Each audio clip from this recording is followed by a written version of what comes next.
What is up, guys? Welcome to a brand new video. Yesterday we ranked all of the AD carries for the preseason except Sivir, which I actually forgot to include, so my bad. Lucky though, nothing really changed for her. But you all seem to enjoy that, so I thought we could do it for the other roles, starting with my top mid laners rank. Leave a comment or a like on the video to let me know if you want one for every role this week or not. Again, we're going to rank these from 5 stars to 2, depending on how much potential they have right now. I've asked a lot of people, I've been looking at a lot of stats today and watching a few trends, but I guess at the end of the day, they are my opinion. So the first one at number 5 is going to be Ahri. She's very mobile and decent versus assassins because you can charm or you can just ult away. She's kind of super well rounded. It might not be the same at higher ranks of play, but overall she is very, very solid at the moment and you can't really go wrong with her, which is why I'm going to put her at the very top. She also is doing really well at the moment. Masteries would go 12, 18, and remember the fourth line of Frosty now has 3 choices. So Bounty Hunter, which is 7.5% if you kill each enemy champ once. Double-Edged Sword is 5% more damage, but you take 2.5% more. And Battle Chance is a 5% increase over 5 seconds in combat. Now it's the same for AD, that I think Bounty Hunter and Double-Edged Sword are the best. It depends though if you want to take more damage or not, and that's kind of depending on the champion, so I'm going to explain as I go. For items, Morello Luden's Death Cap is still fine, but there is a side note, okay? Just for all of these champions, the builds will most likely stay the same because no item changes for mid, but there is a big but. Zhonya's, Abyssal, and Rylai's are all much better items now if the meta shifts to high damage and assassins, because they give you damage but they help you not die. This is something you're going to have to get used to a lot more now, adapting your build for the game. Rylai's is going to help you with both AD and AP while providing damage and a slow. Abyssal is versus AP and Zhonya's is versus AD or versus very heavy quick burst, so like a Fizzle or a Cinder ult that you need to dodge. You've not really had to worry about burst as much recently, but now you're going to have to, so these will be your best friends in some of the games. Just bear in mind that you're going to have to add these to some of your normal builds. Anivia is actually the second 5-star champion. This is probably going to catch you a bit by surprise, but so far in pretty much every reason on the first day of this patch, she's doing really well. She's good versus assassins because they have to get close to her, which is exactly what she wants for a combo, right? She's also good versus mages, but she has that egg, so in team fights, like, assassins can't even burst you down. She's basically very hard to focus, but she does a lot if she's left alone, and that's kind of a problem. Like, that is a good thing to have in this meta. Masteries would just be 12, 18, probably Double-Edged Sword as well, to be honest, because you can afford to take the extra damage. And items, Rod of Ages, Archangels are 2 semi-defensive but aggressive items. Now, one thing I'm going to mention a lot probably is Rod of Ages is kind of a slow item. It ramps up over the game, and if we see loads of assassins, you might not have time to actually stack it up, but Anivia, I think, is one who still gets away with it. Zhonya's might have to fit in a bit earlier as well, but you're already pretty hard to kill, so you can probably stick to your normal build. Syndra is the last 5-star champion for me, but we have to kind of see because she is top tier, but if assassins really do come back properly, then they're probably going to crap on her. If played correctly though, she is one of the best mage assassins we can actually see. There is one other thing to mention for AP champions mid as well. More of Mortius and Edge of Night are now better, and both of those kind of are your worst nightmares if you're trying to burst someone down. They are better to buy for AD carries especially, so if you are actually going to try and one burst the AD carry, you have to press tab before and see if they have it. If they have it, you have to calculate that into your damage. For Syndra specifically though, Assassin's back is not the best thing, but Poke might be back as well, which means they outrange you and you're kind of screwed. So 12, 18 with Double-Edged Sword as well. Morello, Rylai's, like Zhonya's will probably be needed versus like Talon or a Zed, and Abyssal versus a Katarina or a Fizz. Rylai's and one of those will be basically unkillable though with loads of damage, which is a good thing for you.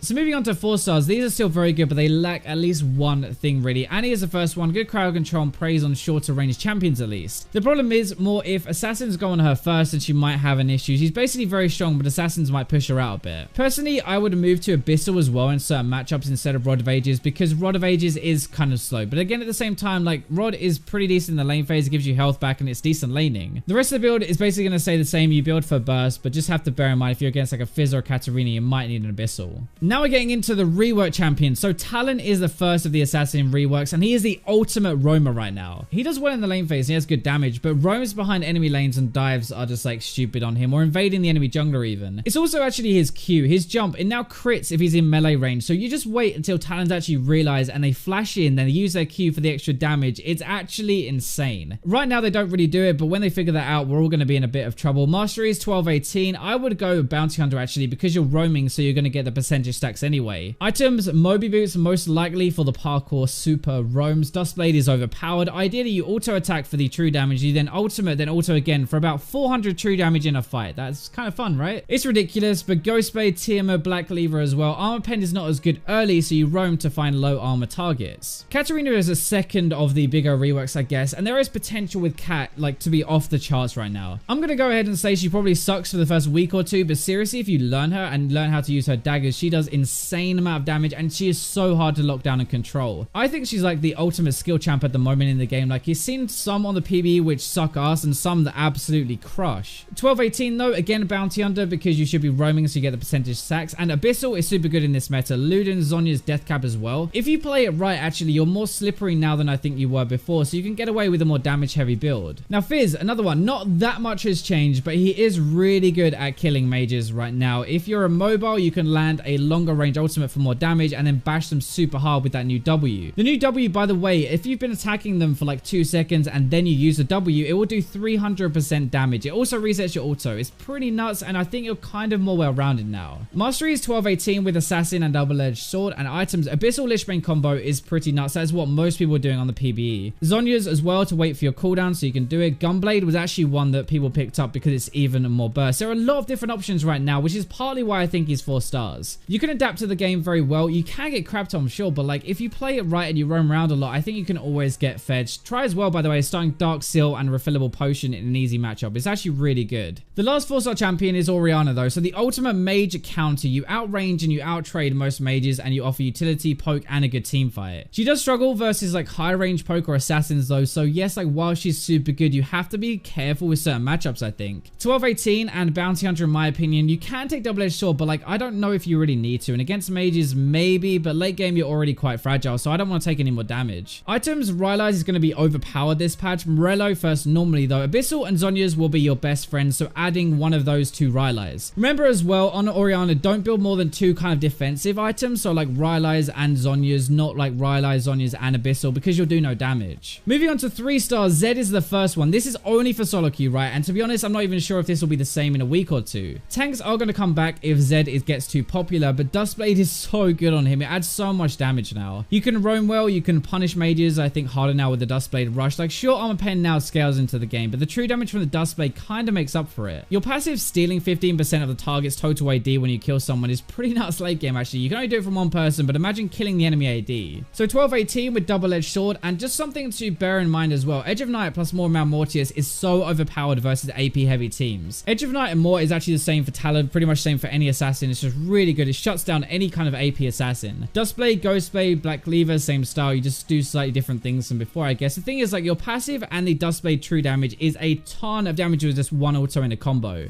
3 stars is basically like average, I guess. Still very good, but they kind of have some issues. Victor is going to be the next one, though. And assassins, especially like Fizz, Syndra, Ari, for example, any form of poke, kind of bone Victor, and they are all 5 or 4 stars at the moment. Logically, it's just like he can't really be higher than 3, to be honest. He's still good control mage, but going to be punished harder now, I think. One good thing is you're pretty tanky anyway, and you can kind of build whatever you like. Like, I would upgrade to full, then Rylai's, early Negatron if you need it against someone like Fizz and turn it into an Abyssal eventually. Or obviously Armguard and Zhonya's, but I don't think the build actually changes too much for Victor. He's still just a solid mage. Vel'Koz, I might be being too safe with this one. I think actually he could be 4 stars. He's very good poke and burst. In theory, can nail mages and assassins from far away, but he is immobile, super low health, and perfect prey if an assassin gets fed. I'd go 12-18 with double-edged sword here because you should have the range to stay back. And items, just a quick note, like Morello and Luden's might be too risky in some matchups now, so keep that in mind. Rylai's and Zhonya's would be my go-to defensive items. Rylai's first, Zhonya's if you need it. Abyssal sucks so much arse on these champions because you are high range and you're not really going to use it. Lux is basically the same as Vel'Koz, still good, but at least at the start of the preseason, and with how good Dustblade is, I think you might find yourself being focused super hard by the jungler and the mid lane. And remember, it's not a 1v1 lane, the jungler is going to impact it. 12-18 with probably Bounty Hunter actually. Lux autos more, so I would say Bounty Hunter, but you can go double-edged sword if you want to. The item is the same deal with Vel'Koz, right? Morello Luden's might be too risky in some matchups now. Rylai's first, Zhonya's if you can't avoid the burst, and Abyssal does suck. Now, Twisted Fate is the other one because he is a roam god and he's still very effective, and he's good at snowballing other lanes and doesn't have to play for his lane fate, which helps when so many dominant laners are around now. If you've realized, like, pretty much everyone I've talked about so far is actually pretty good in their lane phase, and it's still that problem of like, what do you do if a Fizz ults you, for example? That's what's holding Twisted Fate back. Masteries, I go 12-18 with Bounty Hunter because you're roaming so much, and personally, actually, I would go with the 5% extra cooldown from your runes because legit, all you want to do is roam as much as possible. Your lane sucks more now. Rod of Ages also might be too slow for Twisted Fate. If assassins come back, the game's going to speed up, and it may be like a Zhonya or Abyssal rush into Lichbane. Like, it's not ideal, but you have to keep up with the quicker scaling picks now. Xerath is the same as Lux and Vel'Koz. Genuinely, I think Poke is very good right now and can spank mages, not in lane, but in teamfights you massively outrange them. Right now though, like while the meta is kind of spiraling a little bit and junglers are moving to damage as well for now with the new Duskblade, you might have a really